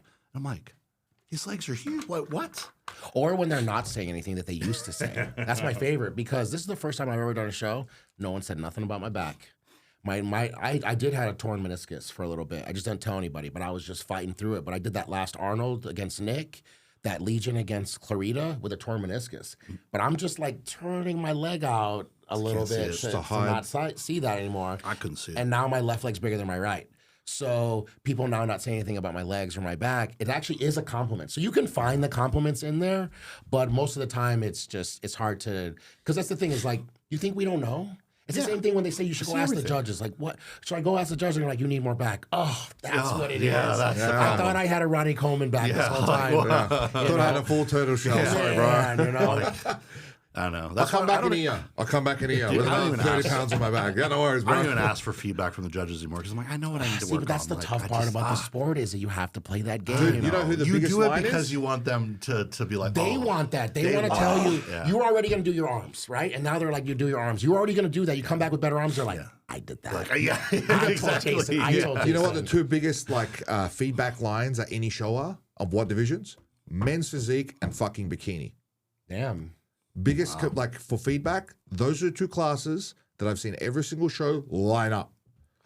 And I'm like, wait, why are you lining up with just one judge? Because they have preferences on who they think is the better judge at these shows. of So they all line up with there. Then I've seen a judge on the side at Masters, and I walked up to him like, hey, I have a couple questions. He's like, yeah, did you compete? I'm like, clearly not. Clearly not, bro. He's like, did you have someone compete? I'm like, yeah. And I showed him pictures. He goes, needs more tissue. Yeah. Everywhere. Oh, yeah. Okay, cool. I'm like, anywhere specific? It was one of the men's physique guys. And he goes, no, everywhere. Okay. Okay, so Tighter waist, condition is perfect, just everywhere. so don't get a wider waist and less muscle. Oh, got it. Okay. Yeah. Wow. You see that point? Rocket science. Like, what can you give a bikini girl? That's what I was thinking when you said bikini. I Feedback, was even bro. thinking. How do you give feedback to it? Like, I know because I've heard from Corey, like Linda, right? He's a bikini pro. Like, he just knows what he's looking at. Same with James Atlas. know what I'm looking They at. look at I it and really they go, don't. this is what they need, this is what they need, and they improve it. But the judges just go, yeah, just come in a little bit more conditioned. Well, it's come a harder little too. bit more tighter here. Make sure you hold this. Motherfucker, tell them the real truth. Like, you're fat. yeah. Get shredded. Right. When I can't tell too because they do different poses. So I'm like, I don't know how my chest or like how a chest is supposed to look like that. You know? Right. Yeah, exactly. I know how it's supposed to look in a frontal bicep, a side chest. Like Front I know lat. how it's supposed to look in certain poses, but like, how is his chest supposed to look when he's just sitting there? Or how big does his back need to be if he's just doing a rear relax? Like, it's kind of a trip. Like you don't really understand it because they really aren't. They're not showing their physique like we would. Right. Completely this different. last Olympia, they do it every now and then. They're starting to do that more now. Where when you come for the night show, they're doing last call out first. You ever notice that? It's very confusing because now they have last call out, And I they're think like, it's like the normal it's Gen fir- Pop thinks it's fucking first call Yeah. out. But it just taught me really how I have no clue about bikini because Laura Lee was in the last call out this year, or not? It's not last call out. Seconds. It's last call out of the people who came to the night show. So out of the top that place, and because she was in the middle, I was like, oh, this is first call out. No, that was like 5th, 6th, 7th. Shit. It was the end, and I was like, I don't know shit about bikini. Yeah, you're like, I don't know. This whole time I thought it was first class. It's literally the back of the pack. honestly, it's easy to, I would say, watch it because you're like, oh yeah, cool. And if you enjoy just watching it, but if you understand like the politics and the drama and the bullshit between the girls, it's like, no, stay out of it. That's the hardest thing is being, like we're talking about being hermit crabs. Or, bro, I'm almost like a borderline agoraphobic. Like, I just don't feel comfortable not outside of my comfort zone, you know? I just feel, like, that's why even sometimes I'll go to bed so late because I sometimes have anxiety about tomorrow coming. It's yeah, really weird. It sounds really fucked up, you know, but like that last hour or two at night when I'm by myself or I can do whatever I want, it's probably the happiest time of my day. But really, it shouldn't be like that because I should be excited for tomorrow to come. You know, I should be so wanting to go to bed. It's almost like Christmas. The earlier you go to bed, then Christmas comes sooner. Do you feel like you could be missing something on that day that you haven't done that you don't want to skip to the next day? That's me. I'm going to bed going, fuck, there's so many other things I can do maybe. Yeah, What else can I mean, do? if you really are... And I've done that. I've sat you're there not a at like lazy- 11 o'clock and started prepping all the syringes with the peptides. Stick it ready for the week. And I'm like, fuck, okay, that's good enough for today. Yeah, I think also comes down to also not being happy. Like, I think there's times that I'm unhappy, but I'm unhappy like a rich person's unhappy, where you're just like unhappy about your situation because you're not appreciating what you have. Because, yeah, I don't work for a living. I get to work out and go home. Like, that's a great life. But because I keep comparing myself to what I should be doing or maybe what other people think, I do feel like I'm... You're like someone who's worth $100 million, but you look at the people who are worth $1 billion and you're like, but I want that. Yeah. And So now I'm unhappy. Yeah, I You can know, see it. where when we were amateurs, we wished to be here. That's kind of was my point. Like when we were just broke and we were amateurs and we just didn't have expectations. I think the expectations ruin it. Expectations really start to beat you up. And the older you get to, I know that like impending doom of like, how much longer do I have? You know, how much more do I have left in the tank? How much more muscle can I build? Am I going to get hurt? Am I going to have a health problem? Yeah. Am I one day just going to wake up and be like, I don't like this anymore? I think if you haven't been burned out one time in bodybuilding, you didn't try You're enough. not really right. And that's the catch-22 is that you're right. You have these expectations and you're like, oh, I'm not doing good because you're setting the bar so high. But sometimes if you didn't set the bar so high, you would be okay with mediocrity. And then you wouldn't be doing. That's the blessing. So how and the curse, how do you want to push yourself to be better, but at the same time appreciating where you are? I don't know how to do that. I'm always not satisfied, and then I tell myself, well, that's good. That's why I am where I am. But then your mental health suffers. But then I'm unhealthy. I'm unhappy the whole time, bro. If it wasn't for my girl right now, I can't name anything happy about my life, and that's sad. That's like a sickness. Yeah. It is, man. And honestly, like, I hope you do find that. I mean, I'm glad you have your girl because I think having a girl is like, that's huge, especially for a bodybuilder because you need someone to keep you like anchored. Grounded. And grounded. But yeah, it is a curse for a lot of us, man. It really I fucks can us up. speak from experience. Like previous relationships don't obviously work, but then you find that one person that makes you go, you want more. You want to live for this More out of person life, and to yeah. expect more of yourself. So I think you're in that little funny space of like, you want to do more to provide, but you're just direction-wise. And until you find that groove, and I think you thrive really well in prep. Yeah, I do way better. Like, and that means because you got purpose. Off season to you might be just like, okay, I have to train hard, I have to eat hard, but I know that I'm going to grow because I'm working my ass off. But like, what's the end goal? Okay, 20 pounds of muscle, 5 pounds, whatever it is. That's not a conclusion for you because you go to bed going, I'm not happy because I know I can do more. And if I was like these guys that like party or I make bad decisions and then I got third at my show, I can tell myself, well, this is your own fault. Bro, I'm like all in. That's like the worst thing about me, bro. I'm like too all in. I overtrain. I do too much cardio. I don't do anything fun with people because I think it's gonna make me mess up my meals. So no matter what, for the last 10 years, I'm not living the life that I could be because I want to be so focused on bodybuilding and then I get fucking third. So that's the hard part. I think if I was actually just doing better at shows, or not even better, like honestly, if I showed up at Italy or FIBO this last year, my best ever, and I got last call out, bro, I would be way happier than I am now. I'm so tired. That's the worst feeling of knowing that your physique could be better, and you're just like, I keep fucking missing it. That's how I was last year. Don't want to let him fucking miss this time, how man. many fucking Dom shows? is so in your fucking face. Yeah, I already feel way better. Even just a couple of things he said. And this is the best way I can describe the difference between Dom and every other coach, including myself, how I even coach my own clients. We all do the same thing. We throw something at somebody and then you adjust. Because that's really all you can do because you don't know the person.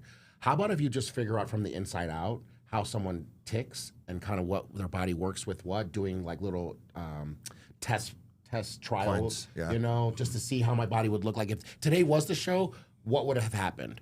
I'm not doing that with any other coach. We're just waiting till the day of to see. 2 weeks out to go, okay, let's trial load now when you don't know the metrics of what's going to happen. Yeah.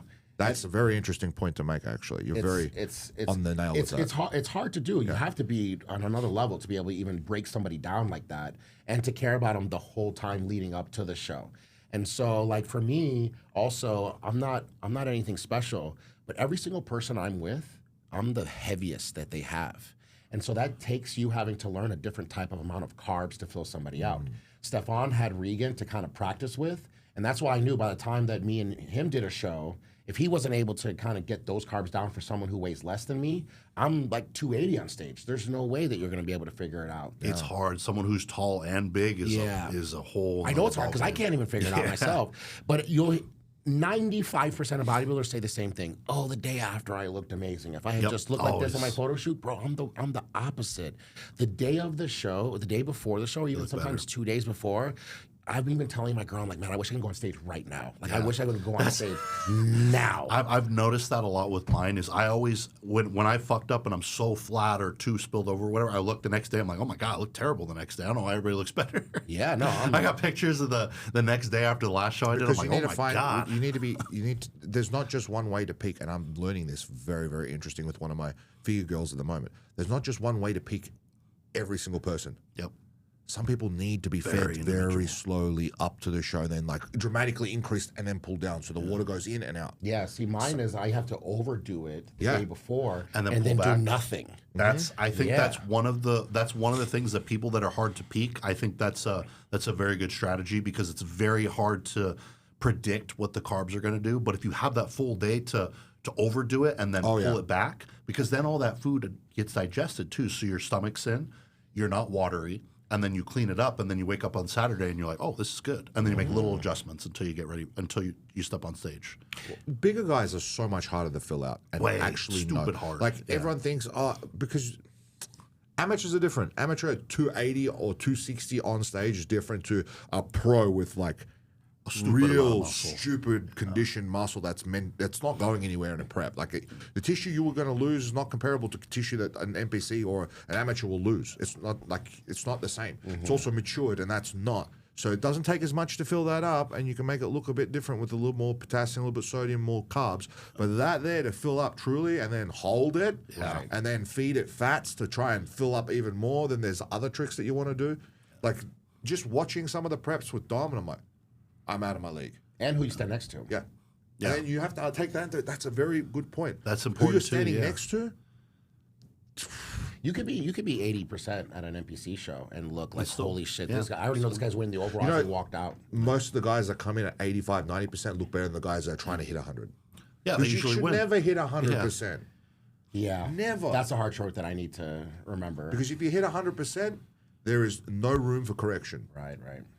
No room for correction. And I've said, like, some coaches will go, look at my client, perfect peak. Well, I can tell you there's 10 things wrong with the peak. Yeah.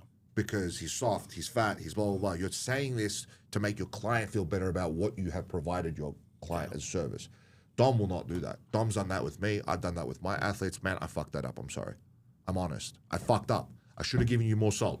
Yeah. But now I know for the next show. And that's the thing that athletes don't understand. Your coach doesn't have the answers day one.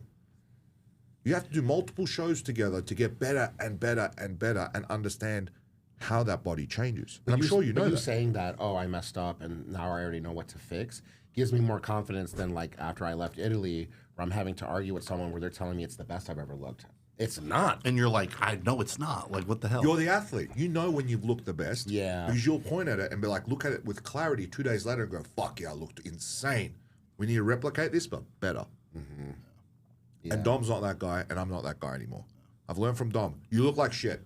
You don't want to be a yes He will tell you, right now, look, this is what's going to happen. You're going to look a bit shitty, but by Thursday, it's going to clean up. Friday, you're going to look your best.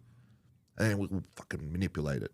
And I'm like, okay, no worries. Let's do it. Yeah. See, that makes me feel more confident as an athlete when instead of you're trying to gaslight me. When I... blow smoke up your ass. That's 95% of coaches nowadays, from the ones I've worked with. Yeah, when I got to Italy and I was, because I posted photos before, it was like 4 hours before I got on stage. It was like my best ever. And then by the time I got to backstage, I was like, I could feel it in my stomach. I'm like, fuck, my stomach feels bloated. And so I even asked him, I'm like, Stefan, I'm like, man, is it just me or does my stomach look like shit? And this is what I don't like. He's like, comes up to me, he's like, this is the best your stomach has ever looked. So what it did is it made me feel like, all right, I'm crazy. Because we do get in our head sometimes, you know? And I'm like, all right, cool. But then when I get on stage and they have the screen where you can see yourself. And then you're like, and I'm like, no, I was fucking right. Now my whole mood is killed. And that's the number one thing people said about me in Italy, even the judges. It looked like I was like in a bad mood. It's like, yeah, because I fucking knew that I was off and I fucked it up again somehow within. And the prejudging started at 7 p.m. holy shit. Man, this is the night thing. shows, man. So I had to console, like, I got very curious on this. I'm like, how the fuck do you pick someone for a night show with that much time difference? You go to bed late and wake up later. So there was many discussions about this. There was me, Dom, I asked a couple other coaches for ideas, and I'm like, because I've never picked anyone for night shows. I don't plan to, obviously, with the caliber of athletes I deal with. It's never a night show unless it's a Europe show. But it's like you got to completely 180 their entire day and get them synced to what they were used to back home, not at the show. Because by 7 o'clock, there's no way you're going to look good with like 5 meals in you. No, you have to flip it. You got to flip it completely. Right. And then some coaches think, oh, Diazide's the fucking answer, and they bombard the athlete to keep the water off them, and they're just flat. You can never recover from 50 megs of Diazide in one day. You're telling me. Yeah, but that's the thing. We That's all my learned. point. Fuck. Like, you need slow, constant fill-ups. That's all the data I've collected from you. From each week we've tried something. You need slow, constant fill-up to show, and then pull back. Maybe an eighth. Maybe just not even that. Just use a natural diuretic like Expel from MP Labs or whatever. Something like that. I've heard of people doing that. It blows my mind. One of the best shows I ever did with John O'Regan. I wasn't lean enough, but man, I was full and peaked very well. I used Expel. Yeah. I've got one client. That's what I did. He was fucking See, that Expel. blows my mind. Yeah.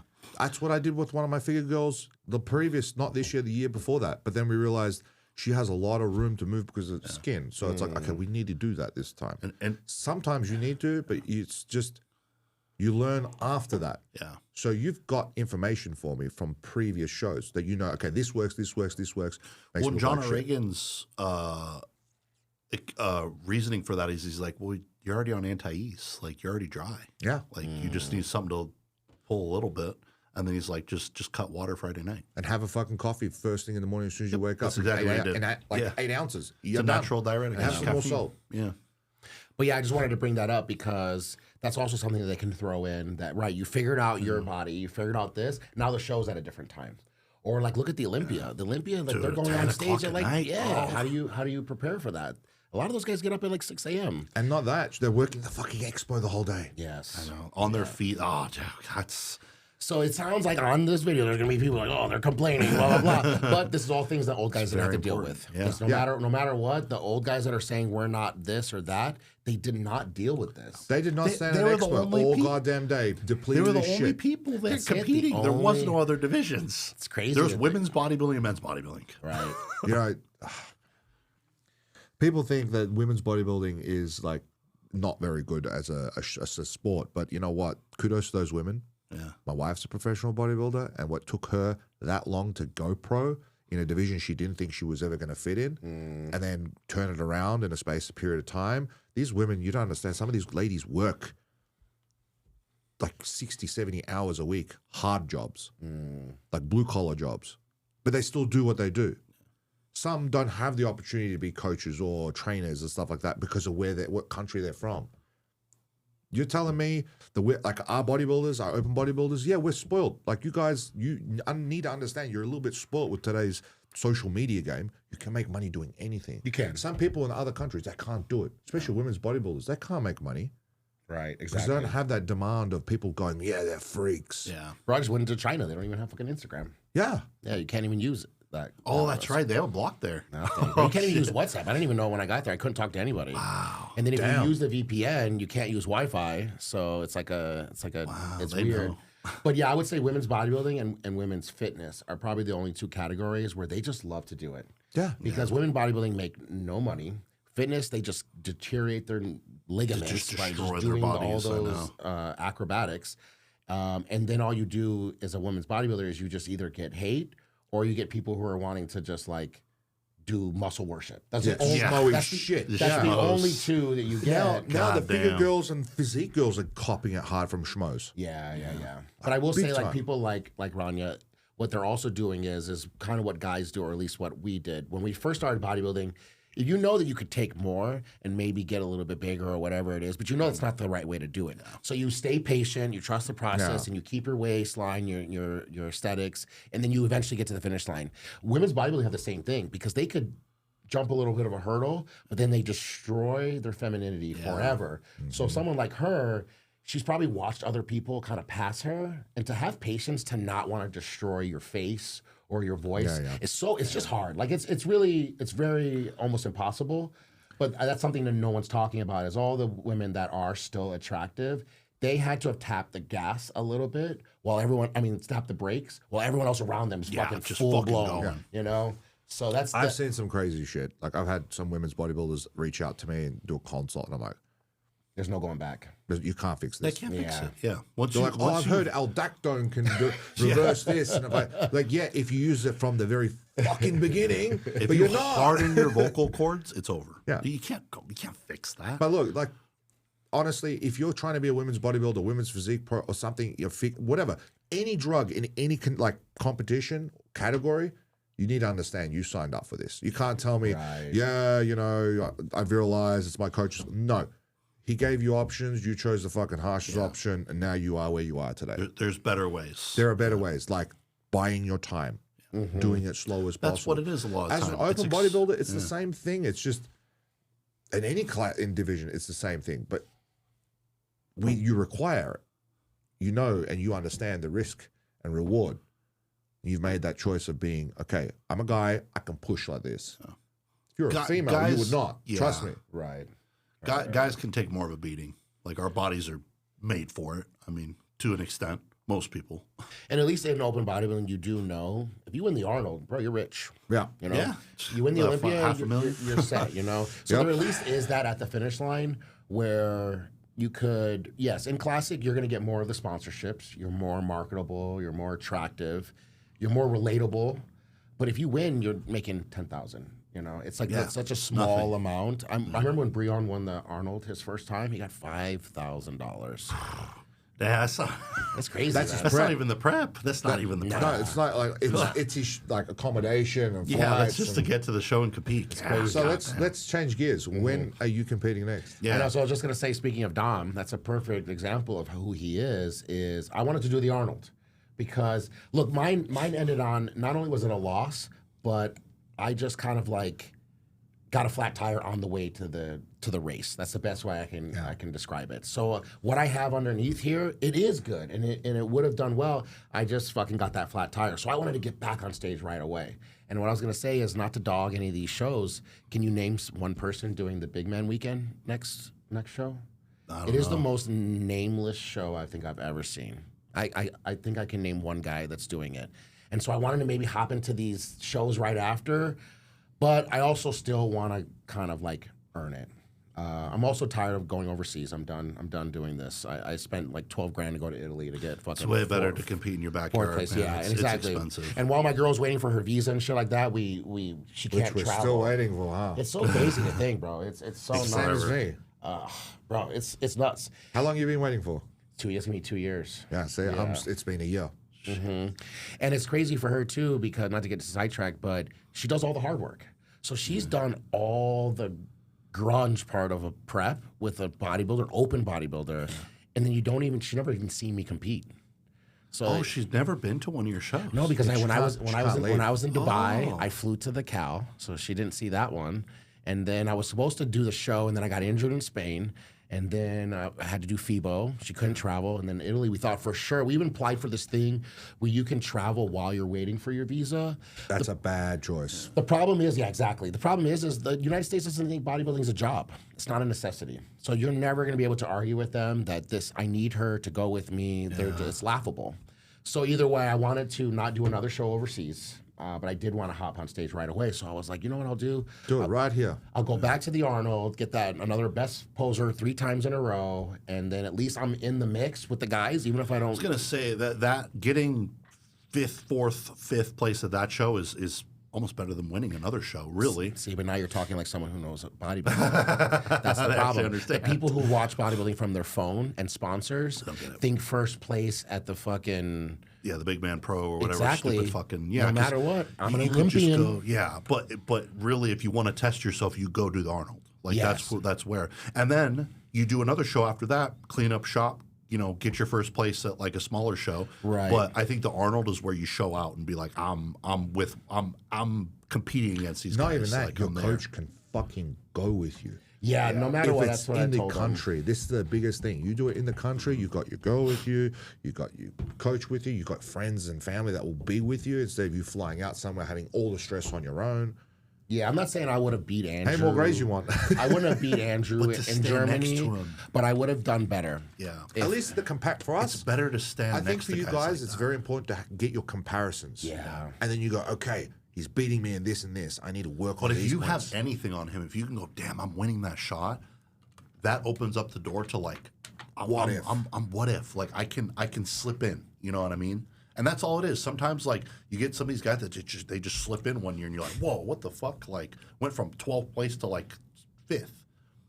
I think that's why Sasan got qualified. Is because he stood next to Andrew, almost going. beat him, then did another one, and then I think he lost to Regan, and then he beat Regan. You know, and then boom, just like that, because they see him being consistent. So I had told Dom that I want to get back on stage right away because I feel like my stock is just going down every day. Yeah, you got to compete. But he did make a good point, is that the worst thing about me as a bodybuilder, this is the first rebound I've ever done. I'm an idiot. I'm an idiot, bro. When I'm done with the show, bro, I'm done. I don't go to the gym. I don't do shots. He's the Ronnie. I'm actually he doesn't do shots. I'm He like, just wants to feel like it's shit. more like Kevin Levrone, where he just no. goes full skinny. It's so weird because you can at least get on a post, you know, just for health reasons. Like even just, I'm so lucky I don't have bitch tits. Yeah. Because just going cold turkey like I do is how I know my genetics how are. I great. would have slapped the Yeah, fuck I know, out I of you, know. bro. Just Like, do get the fuck on TRT. God damn. But I'm not blaming anything on any coaches, but if I don't have someone who's like, no, you need to do this and it's up to me, bro, I just want to go on like vacation. Sometimes I'll take a break from bodybuilding. I don't even want to look at like, back when it was like magazines, I wouldn't even look at a magazine because I almost want to go back to being a regular person. But then, not to get sidetracked again, but sometimes I feel like if I talk to bodybuilders who are sometimes a little bit better than me, but I swear to God, they cannot carry a conversation, I'm like, this is because you don't take breaks. They don't. You're not a fucking human being. They're retarded all year They round. are just with literally bodybuilding. retarded. Yeah. So I feel like I can at least talk like a normal person or speak like a regular person. Because you have normal life experiences. But I do need to do it not full one way or the other. I think that's it too. You need to take a break mentally, but you still need to go to the gym. Yeah. Take your normal shit, eat a decent diet. Like you need to just and then like, have not that fucking- one night a week where you can relax the Yes. fuck out Right. and turn off. You know, everything in moderate. Yeah. So Dom actually reversed me in Italy because I called him and I was like, this was a fucking mess. And I was I like, remember the I'm tired conversation. of this. And thank God I had him as kind of like a sidebar to be like, bro, am I crazy? And I said to him the same thing, that I've never done a reverse diet ever in my life. And he lost his shit and he gave me a reverse. And so that's the only reason why I'm looking like this. I'm Yeah, fucking you look nothing. I'm fucking taking big. nothing. I'm on TRT. Yeah. And so When does off season start? Is the question. so that's where I was getting to, is that I said I want to get on the Arnold, I want to get back on stage, and that's when he was saying to me, if you haven't even done a rebound, that means you probably haven't done a proper building off season. Because I grow out of every You show grow I've in done, preps. I've grown Yeah. the most in prep. And that's what he keeps saying. And I'm like, listen, we need to establish one thing here. You're a fucking bodybuilder. Yeah. You're a fucking professional bodybuilder. The only reason that means why you're getting beat is because you weren't doing these things before. Right. While they are. Now, while they are. But now, if you're in the mix doing these things and you are getting close to beating 3/4 of these people, what's going to happen when you do step on stage? So, like, Regan's the same. Like, he takes a big vacation break or he just does what he needs to do. But, like, you look at him now and how he's taking this reverse, his body's just getting better. Same thing's going to happen with you. Everyone thinks that. Like, who was it? Trevor. He came off completely for maybe a week. I gave him a week break. I'm like, you need a mental break. That's good. Straight back on plan, blew up. Yeah. Straight away blew up. And I'm like, okay, if everyone can just do this, and I accept that you need maybe a day or two to yourself, doesn't mean you have to go fucking smack down shitty food. At least just do something different. Yeah, the worst thing about me is I think I don't gain muscle when I'm not on gear. So my training is just like, what's the point? You know, it's stupid. If my client told me that, I'd be like, bro, I'm not even prepping you. You're such an idiot. Well, I someone know. like you too, your genetics, maybe a normal person, yeah, but like with your genetics, like you'd be a fucking top natural pro if you didn't take anything. It wouldn't matter. You're one of those guys. Right. And I shouldn't have that mindset anyway, where it's all or nothing. And that's exactly what it I am. is. It's the all or nothing. You can be 80%, so make progress. Right. So which show are we doing? So exactly. So I told him I'm Billy Arnold, and he said exactly we need to do an actual growing phase first. Yeah. And I liked the way that he's talking to me about it. Is you can tell he's trying to learn my body. He did throw in, "Hey, I work for you. You make the decisions, and I'll be there for you," which is great because there's never a time where I feel like he's either saying, "No, you can," or "I don't believe in you." Yeah. He's just almost saying, like, "Bro, I haven't even been able to tap into what you're able to do." Do you think that this entire time you've probably been operating at like 70, 80%? I mean, I have to be.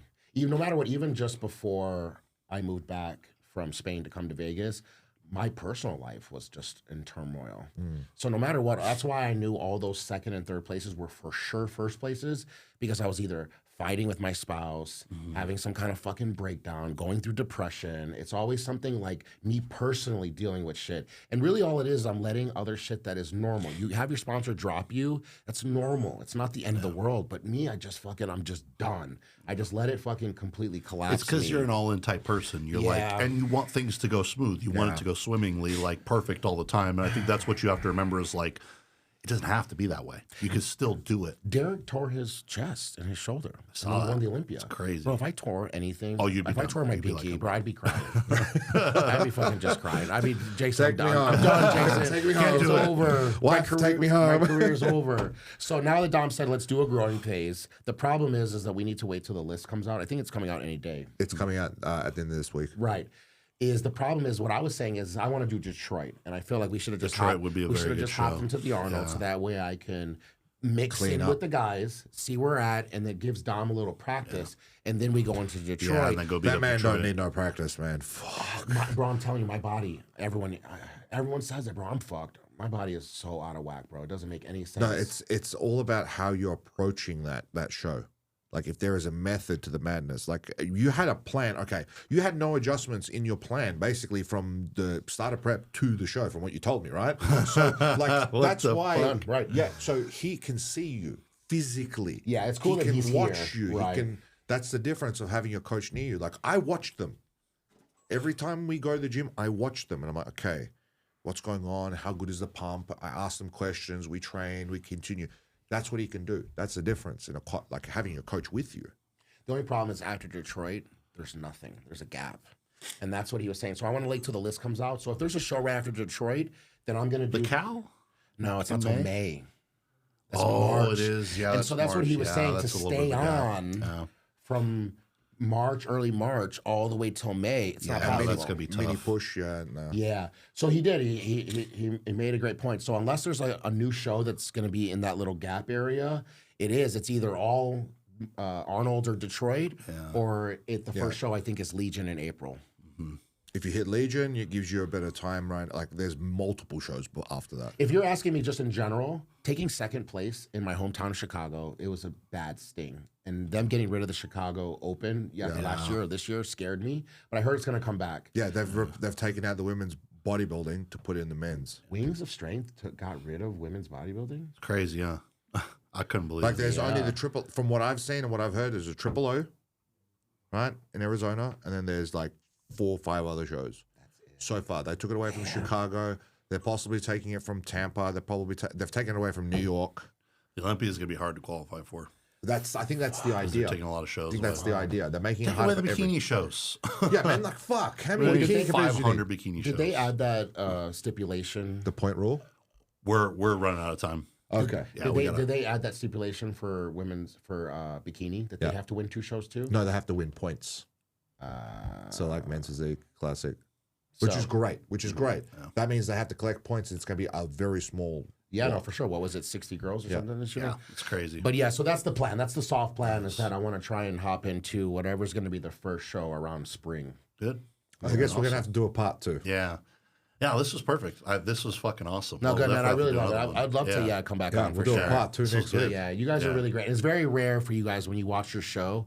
You guys are giving your opinion, but you can see that you're still trying to learn, and you're still trying to kind of give out. The best thing I can give you, like what I get from watching you guys, you're pretty much telling people where you guys fucked up. Yeah. Yeah. Like you're not saying like I We're know both what. failures. Yeah. Like that's how you learn. Like he failed how many times with the business and shit happened. I failed how many times with coaching and other things in my past. We learned from that.